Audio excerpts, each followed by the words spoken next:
7월 29일 수요일 새벽 예배 오신 성도님들을 주님의 이름으로 환영합니다. 다 같이 기도하심으로 새벽 예배를 올려드리겠습니다. 주의 얼굴을 주의 종에게 비추시고 주의 율례로 나를 가르치소서. 아멘. 살아계신 하나님, 이른 새벽 주님의 얼굴을 구하며 주님 앞에 엎드립니다. 주님 앞에 엎드린 주의 백성들의 갈급한 심령에 하늘의 문을 여시고 주의 영광의 빛을 비추어 주옵소서. 감사없고 살아계신 예수 그리스도의 이름으로 기도하옵나이다. 아멘. 오늘 하나님께서 우리에게 주시는 말씀은 신명기 14장 22절로 29절 말씀입니다. 신명기 14장 22절로 29절 말씀 제가 봉독해 드립니다. 너는 마땅히 매년 토지 소산의 11조를 드릴 것이며 내 하나님 여호와 앞 곧 여호와께서 그의 이름을 두시려고 택하신 곳에서 내 곡식과 포도주와 기름의 11조를 먹으며 또 내 소와 양의 처음 난 것을 먹고 내 하나님 여호와 경외하기를 항상 배울 것이니라. 그러나 내 하나님 여호와께서 자기의 이름을 두시려고 택하신 곳이 내게서 너무 멀고 행로가 어려워서 내 하나님 여호와께서 그 풍부히 주신 것을 가지고 갈 수 없거든 그것을 돈으로 바꾸어 그 돈을 싸가지고 내 하나님 여호와께서 택하신 곳으로 가서 내 마음에 원하는 모든 것을 그 돈으로 사되 소나 양이나 포도주나 독주 등 내 마음에 원하는 모든 것을 구하고 거기 내 하나님 여호와 앞에서 너와 내 권속이 함께 먹고 즐거워할 것이며 내 성읍에 거주하는 레위인은 너희 중에 분깃이나 기업이 없는 자이니 또한 저버리지 말지니라. 매 3년 끝에 그의 소산의 10분의 1을 다 내어 내 성읍에 저축하여 너희 중에 분깃이나 기업이 없는 레위인과 내 성중에 거류하는 객과 및 고아와 과부들이 와서 먹고 배부르게 하라. 그리하면 내 하나님 여호와께서 내 손으로 하는 범사에 내게 복을 주시리라. 아멘. 저는 오늘 이 본문으로 여호와의 주인 되심을 기억하라, 여호와의 주인 되심을 기억하라는 제목으로 하나님의 은혜를 나누고자 합니다. 신명기 14장에 와서 나오는 모든 명령은 이 모든 명령의 그 근거가 이스라엘 백성의 정체성에 근거하고 있음을 알려줍니다. 14장 1절에 보면 이스라엘 백성은 여호와 하나님 여호와의 자녀라고 나옵니다. 그리고 14장 2절에 보면 하나님의 성민이다. 그리고 하나님의 기업의 백성이라고 나옵니다.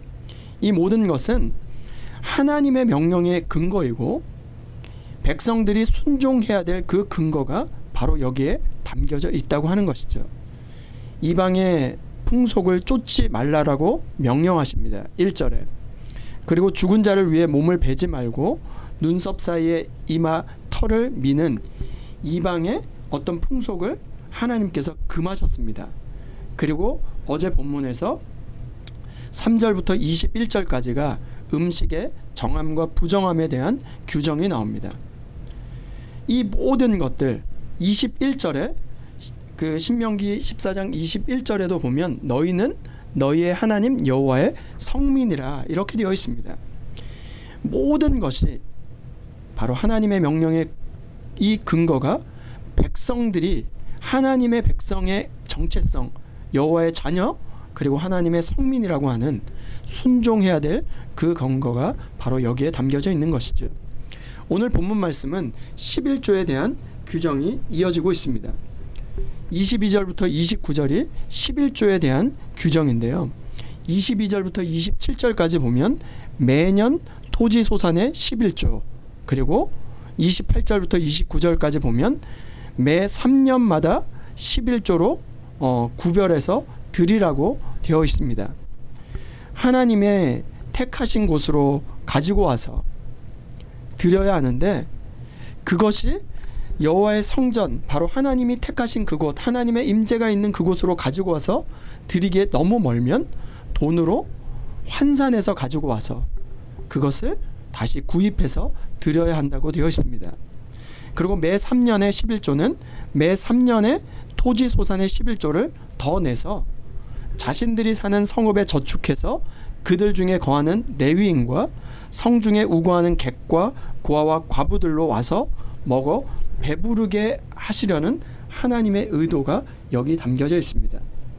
그런데 왜 11조를 드려야 하는 것일까요?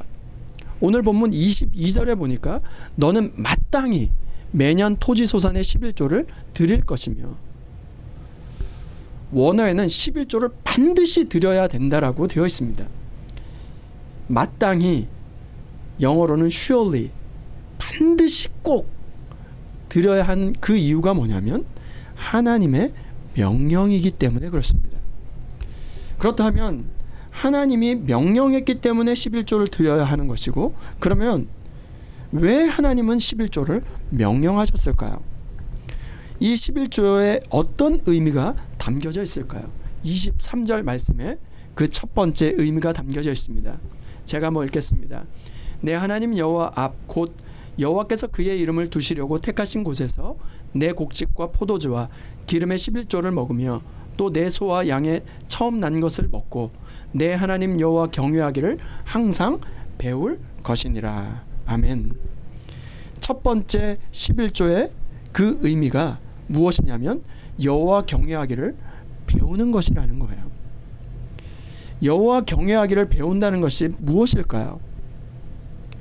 모든 것이 여호와 하나님께로부터 온다는 것을 깨닫는 것입니다. 영어로는 You may learn to fear the Lord your God always.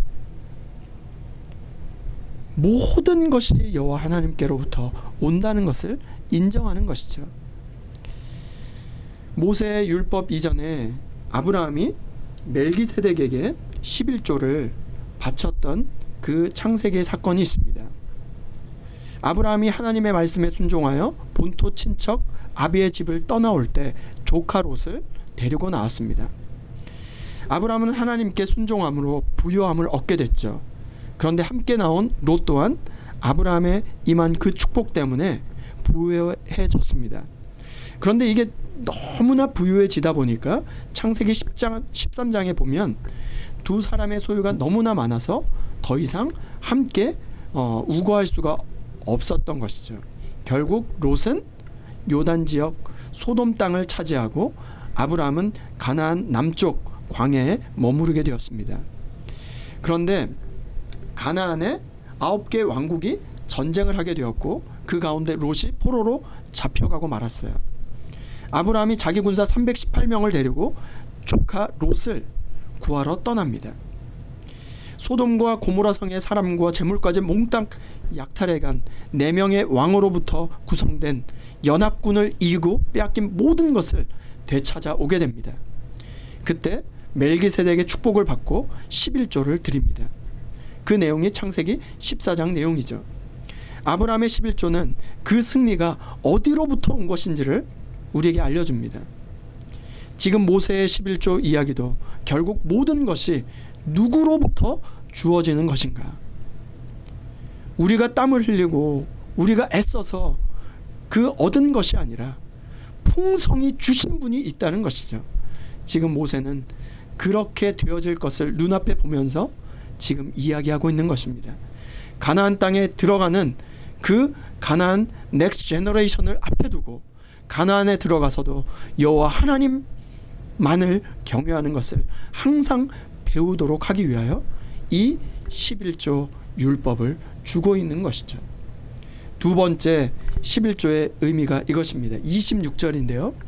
내 마음에 원하는 모든 것을 그 돈으로 사되 소나 양이나 포도주나 독주 등 내 마음에 원하는 모든 것을 구하고 내 하나님 여호와 앞에서 너와 내 권속이 함께 먹고 즐거워할 것이며,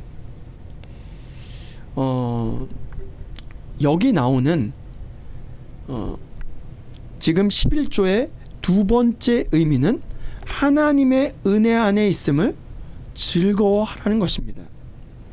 내 마음에 원하는 모든 것을 그 돈으로 사라고 되어 있죠. 그런데 너와 내 권속이 함께 먹고 즐거워할 것이며 You and your household. 지금 너뿐만 아니라 너의 모든 가족들 함께 먹고 즐거워하라고 되어 있습니다. 하나님께서 우리에게 지금 말씀하고 있는 것, 신명기 14장 전체를 보면 음식에 관한 규례를 이야기하고 11조의 내용이 이어지고 있습니다. 그것이 어떤 의미로 이 말씀이 이어지고 있는 것일까요? 음식이 부정한 것이 있고, 지금 음식의 그 부정함, 그 풍속, 미신, 그 세상의 그 모든 풍속이 담겨 있는 부정한 음식을 먹지 말라고 한 것은 바로 구별된 삶, 성별된 삶, 거룩한 백성으로서의 삶을 이야기하고 있는 것이죠. 우리가 누구입니까? 하나님의 백성, 성민이라는 것을 다시금 깨닫게 해주고자 성민이란 거룩한 백성으로 세상과 구별된 존재를 이야기할 것입니다. 바로 세상의 사고방식이 아니라 하나님 나라의 가치를 두고 사는 하나님의 성민, 바로 그렇게 살라는 것이죠. 예수님께서 이 땅에 오셔서 이 하나님의 은혜, 하나님의 그 풍성한 사랑으로 세우신 그 하나님의 나라의 사고방식으로 살라는 것입니다. 이스라엘 백성은 애굽에서 나와 애굽과 전혀 다른 바로 하나님께서 이루신 하나님의 약속의 땅으로 들어갑니다. 이 두 나라는 너무나 다른 사고체계가 너무나 다른 것이죠. 이스라엘은 애굽의 모든 종된 그 정말 노예의 근성을 버리고 새로운 나라의 방식으로 사는 삶을 배워야 했던 것이죠. 그래서 주님께서 이 새로운 나라의 법칙, 새로운 나라의 삶을 가르쳐 주기 위하여 하나님이 정하신 규례 11조를 말씀하고 있는 것입니다. 결국 이 11조는 바로 하나님의 놀라운 은혜가 여기에 담겨져 있는 것이죠. 바로 새로운 세계의 정신이 담겨져 있는 이 11조, 돈의 어떤 10분의 1만 떼는 것, 그것의 의미가 담겨져 있는 것이 아닙니다. 지금 우리들은 예수님의 희생으로 주어진 믿음이라고 하는 새로운 바로 뉴 라이프를 살고 있는 것이죠.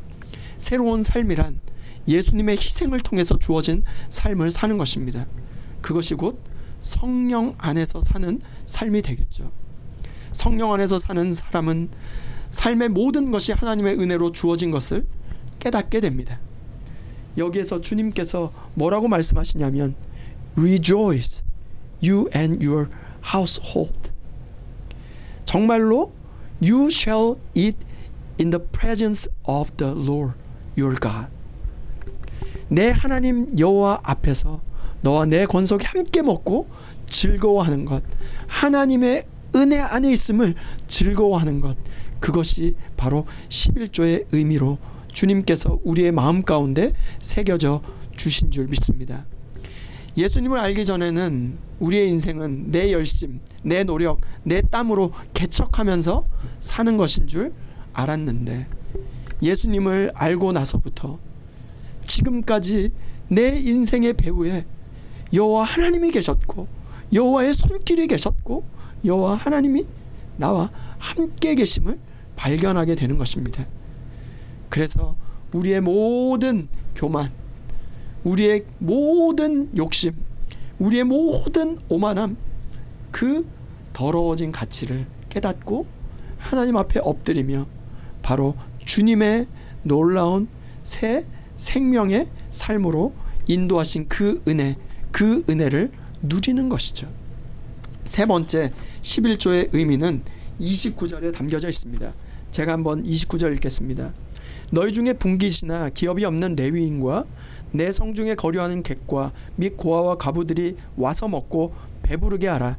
그리하면 내 하나님 여호와께서 내 손으로 하는 범사에 내게 복을 주시리라.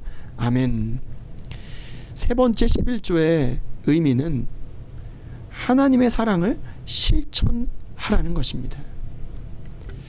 하나님께서 27절 29절에 레위인, 성중에 우거하는 객, 고아와 과부를 돌아보라고 말씀하십니다.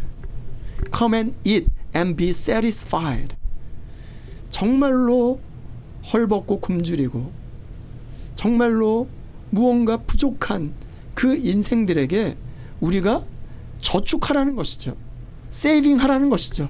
내 자신을 위한 것이 아니라 매 3년마다 토지소산의 11조를 더 내서 우리가 사는 성읍에 저축해서 그들 중에 거하는 레위인과 성중에 우거하는 객과 고아와 과부들로 와서 먹어 배부르게 하라는 것입니다.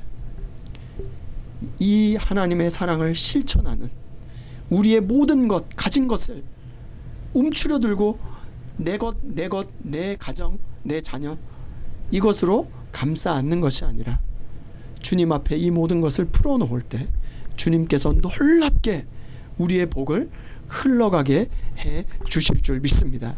말씀을 정리합니다. 왜 11조를 드려야 할까요?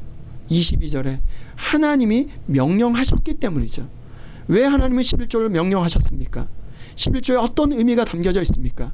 23절에 fear, 하나님 여호와를 경외하기를 항상 배우기 위해서. 26절에 rejoice, 하나님의 은혜 안에 있음을 즐거워하기 위해서.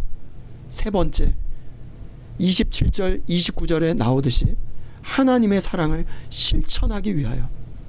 레위인과 성중에 우거하는 객과 고아와 과부를 돌아보게 하기 위하여 주님께서 이 놀라운 새로운 새 생명의 그 가치, 하나님 나라의 그 가치, 가나안 땅에 들어가 정말로 구별된 삶을 살게 하기 위해서 주님께서 이 11조의 명령을 우리에게 허락해 주신 줄 믿습니다. 이 시간 말씀을 생각하며 함께 기도했으면 좋겠습니다. 첫 번째, 우리가 여호와의 자녀, 여호와의 성민됨의 정체성을 기억하게 하시고 하나님의 자녀로 거룩함과 정결함을 유지하고 이 어두운 세상에서 빛으로 살아가게 하여 주시옵소서.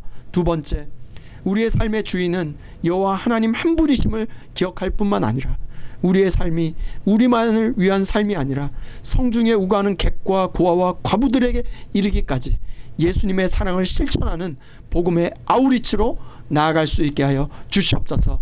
이번 주 금요일부터 시작되는 여름 성령축제에 놀라운 새날을 열어 주시옵소서. 이 시간 함께 말씀을 생각하며 합심으로 기도하겠습니다. 다 같이 기도하겠습니다.